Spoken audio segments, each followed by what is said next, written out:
Setiap orang memiliki konsep hajatan pernikahannya sendiri, mulai dari dekorasi, konsep acara, hingga sajian menu dipersiapkan untuk memeriahkan resepsi.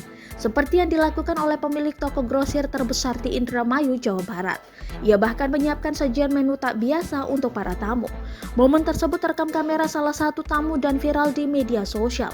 Video itu diunggah akun TikTok @cicihuang Jumat 17 Desember 2021.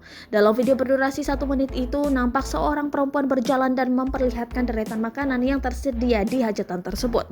Beragam sajian menu tersedia, mulai dari hidangan prasmanan hingga jajanan cemil-cemilan. Mau makan mie goreng tinggal bilang, langsung dibikin. Mau minum botolan tinggal diambil. Mau es dibuatin. Es krimnya kurang, ambil lagi saja. Seperti keterangan dalam video. Bahkan para tamu bisa mengambil sepuasnya. Video tersebut sontak mendapat komentar beragam dari warganet.